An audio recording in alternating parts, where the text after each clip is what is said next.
the ground is shaking in the kingdom because the great lion has finally stopped roaring and started acting.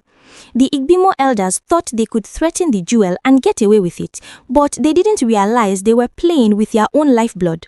Welcome to Crown Gist. If you want the truth that the palace is trying to hide, you are home. Subscribe now and join the royal circle. Don't let the gist pass you by. The atmosphere in the palace has become so heavy you could cut it with a knife. For months, we have watched the Igbimo elders move like shadows, whispering and plotting, but they finally crossed a line that can never be uncrossed. My Crown Gist friends and families, imagine the nerves it takes for a group of elders to stand before a king and tell him that as long as they exist, his favorite woman, the jewel, will never know peace. They didn't just say it in secret, they made sure the walls had ears. They thought they were untouchable. They thought the Kabiyesi was still the same man who could be moved by threats and traditional pressure. But the great lion has changed. He fired back with a coldness that sent a message to every corner of the kingdom. As long as I sit on this throne, you elders will lose relevance. You see, for a very long time, these elders have been trading wisdom for bitterness. They have been meeting in dark corners not to preserve the peace of the land, but to push a very selfish agenda. They are driven by fear, by jealousy, and by a wounded pride that they can no longer control the throne. They have been trying to turn the youths against Ebony, painting her a victim and accusing the jewel of being a manipulator. They kept saying the jewel has no money of her own and that some invisible power is backing her. They drag her name into every dirty conversation, hoping it will stick. They told the king that if Ebony left the palace, the jewel would pay for it. They said she was playing a long game to take over everything. But while they were talking, the great lion was listening. He allowed them to empty their mouths because power does not rush to respond. Power waits for the right moment to strike. And that moment finally came. The Kabiyesi summons them. He didn't call all of them, only the ones whose voices have been the loudest and most toxic. These elders entered the chamber with so much confidence. Some were even smiling, thinking it was just another day of palace politics where they would bend the king's arm and get what they wanted. They were wrong, completely wrong. The great lion didn't even stand up to greet them. He remained seated, looking at them with eyes that saw through their lies. You know, when it comes to the jewel, the king is ready to fight to the very end. He doesn't joke with her. In the past, these elders used all sorts of charms and jars to keep the palace in a state of confusion. One day, the king would favor one person, the next day he would favor another. It was a spiritual playground where they buried pots and calabashes everywhere to keep the king's mind cloudy. But then, Yanifa came. Yanifa didn't come to play, she came to fortify. She locked the spiritual doors of that palace so tight that no evil could enter again. She told them that if any man thinks he has the power, he should try and plan something now and see his own life turn upside down. Because of this, the great lion is no longer a man of two minds. His vision is clear and his heart is set on the woman he loves. He looked at those elders slowly. He let the silence hang in the air until it became unbearable. Then he spoke words that would freeze any man's soul. As long as I sit on this throne, you will never remain relevant. No proverbs, no riddles, just the raw truth. He told them they claim to speak for the youth, but they don't even know what the youth wants. He told them they hide behind age, but age without honor is useless to the throne. The elders tried to interrupt, but with just one finger raised, the king shut them down. Then came the hammer. He told them that every benefit, every kobo, every bit of support they get from the throne ends immediately. They didn't understand at first. They thought he was joking. So he spelled it out. School fees for their children abroad, cancelled. Monthly stipends for their houses, cancelled. Medical bills in foreign countries, cancelled. Political cover for their dirty deals, withdrawn. Immediately, the room changed. These were men who had built their lives and their children's futures on the king's generosity. Yet, they were the same ones biting the hand that fed them. One elder even tried to laugh it off, thinking it was a bluff. But the great lion turned to an aide and gave a simple instruction.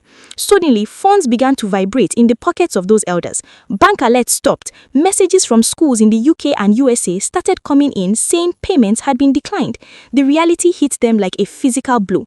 They realized that the king wasn't just talking, he had already cut the cord. He asked them a question that cut deeper than any physical pain. You raise your children on my support, yet you want to teach me loyalty? There was complete silence. The elders who yesterday were boasting of their influence were suddenly looking for where to hide their faces. They had overestimated their power and underestimated the throne. The king made it clear, this isn't just about ebony or the jewel, this is about a throne that refuses to be blackmailed. He has stripped them of their relevance not by chasing them out into the streets, but by removing their access. And in this kingdom, my crown gist friends and families, access is everything. Without it, they are just ordinary men with no voice. The wahala is just getting started because these elders are now realizing that they have families to feed and reputations to protect, and the one man who made it all possible has turned his back on them. The jewel is still standing, the great lion is still ruling, and the elders are finally realizing that you cannot fight a king who has found his strength. Now we enter the part where the tension moves from the palace chambers into the very homes of these elders.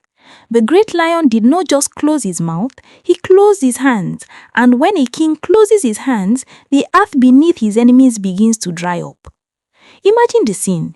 These elders, men who usually walk with their chest high, were suddenly fumbling with their phones like schoolboys. One of them, a man who has always been the loudest in the Igbimo circle, saw a message from his son in the UK. The boy was supposed to settle his final semester fees for his master's degree. The message was simple. Dad, the transaction was reversed. The school says the scholarship fund from the palace is no longer active. The sweat that broke out on that elder's forehead was not from the Nigerian heat. It was the cold sweat of a man who realized he had just gambled away his son's future because he wanted to play power games with the Kabiyesi. They thought the king was joking. They thought he was just venting. But the great lion had already signed the orders before they even stepped into the room. The room became so quiet that you could hear the heartbeat of the man standing next to you. The Kabiyesi looked at them and said, "You think I am like the government you see on television? You think I will use my own wealth to advertise that I am helping you? No, I helped you because I believed you were the pillars of this kingdom. But pillars do not try to crush the roof they are supposed to support." These elders had become comfortable. They had started to see the king's kindness as their right. They thought they were the ones who owned the king, not the other way around. They had been using the palace money to build mansions, to send their children to the best schools in London and Canada, and to fly abroad for every small headache. And while they were enjoying this luxury, they were busy plotting how to make the jewel miserable. They were ganging up, saying the jewel was the one causing the wahala in the kingdom. They said she was the reason the king was no longer listening to them. But the truth is, the king stopped listening to them because he finally saw their hearts. He saw that they didn't care about tradition, they only cared about the access they had to the throne's wealth. Now, let's talk about the pressure. You see, these elders are not just individuals, they have families. When the news started to filter out that the filling bottle had been seized, the palace gateways swarmed with their wives and relatives. But the great lion gave a strict order, no access. The Igbimo elders tried to call a secret meeting that same night at Obabolaji's house. They were desperate. They were looking for a way to reverse the king's decision. One of them suggested they should apologize to the jewel. Can we imagine? The same men who were calling her names yesterday were now considering kneeling before her to beg for their stipends. But Obabolaji, even in his confusion, was still trying to be stubborn. He told them, if we beg the jewel, we have lost our dignity. But another elder shouted at him, "Dignity cannot pay for my daughter's surgery in India. Dignity cannot pay for the fuel in my cars." They realized that the great lion had hit them where it hurt them most, their pockets and their pride. They had been using Ebony as a reason to cause trouble, but now Ebony herself was nowhere to be found when the bank alerts stopped. They were fighting for a cause that was now making them go hungry. The jewel on her path did not say a word. She didn't come out and rock them. She didn't post anything on social media. She just stayed in her quarters, focused on her home journey. Her silence was even more painful to the elders than the growl of the king. It showed them that she didn't even consider them worthy of her attention.